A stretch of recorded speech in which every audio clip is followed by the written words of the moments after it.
बुला बुला बुला गोटे गप शुणा और से गप माध्यम आम कि कथा जाना एवं कथा शिखा बुझेगा गपर ना गुंडुची मूषा गुंडुची तो सब देखते कि नहीं कौन सब देखते गुंडुची मूषा बेसी चाखुंडा गछ पाखरे ताड़ गछ पाखरे बांस गछ पाखरे ए जगह सब कौन गुंडुची मूषा है गुंडुची मूषा समस्त देखते प्रभु श्री रामचंद्र भाई लक्ष्मण और पत्नी सीता सहित वनवास रामचंद्र जाने 14 वर्ष वनवास जाइए 14 वर्ष से क्या साथ जाइए भाई लक्ष्मण और पत्नी सीता दिने लंकार राजा रावण सीता को तार रथरे बसई लंका को श्री रामचंद्र और लक्ष्मण बहुत खोजिले से जब सीता को न पाइले से खोजिले नहीं खोजिले बानर राजा सुग्रीव एवं तांको बानर सेना श्री रामचंद्र को साहाय्य कले बानर सेना कले माता सीता को खोजिबा पई श्री रामचंद्र और तांको भ्राता लक्ष्मण को साहाय्य कले वीर हनुमान समुद्र पार होई लंका को गले सीता माता को अपहरण लंका को सीता माता को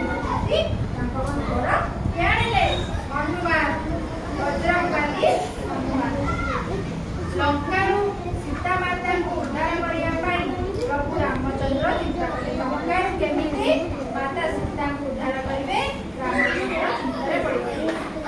पत्थर पकाई समुद्र ऊपर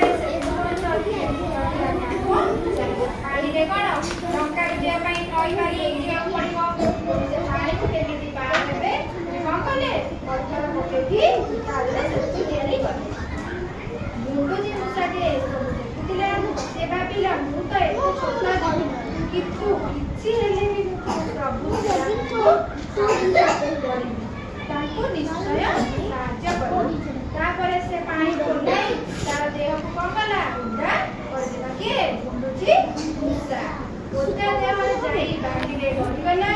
बाली जाकला देह रे लगी गला से जाई से बांधी को सेतु बंध ऊपर कमला पानी देला और पथर से एमिति पानी रे तार देह को ओदा करके बाली रे आसी पड़ी कि पुनी सेतु ऊपर जाकी देह को झाड़ी देउ थाए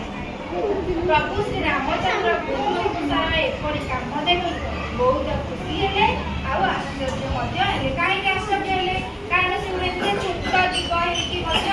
से एते बड़ सेतु बांधिबारे रामचंद्र साहाय्य करे पाई मन कला एवं से निजे जति की बारी को साहाय्य की सेतु बांधिबारे रामचंद्र को साहाय्य करछन से चुपचाप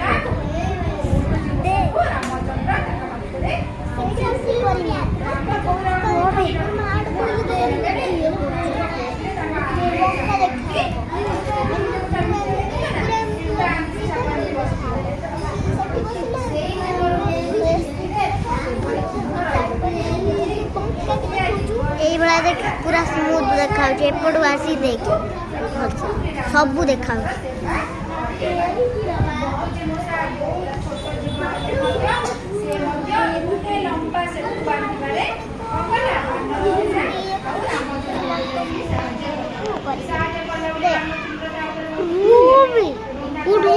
उड़ तो एत फट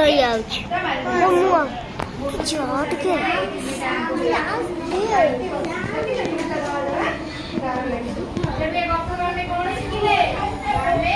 रो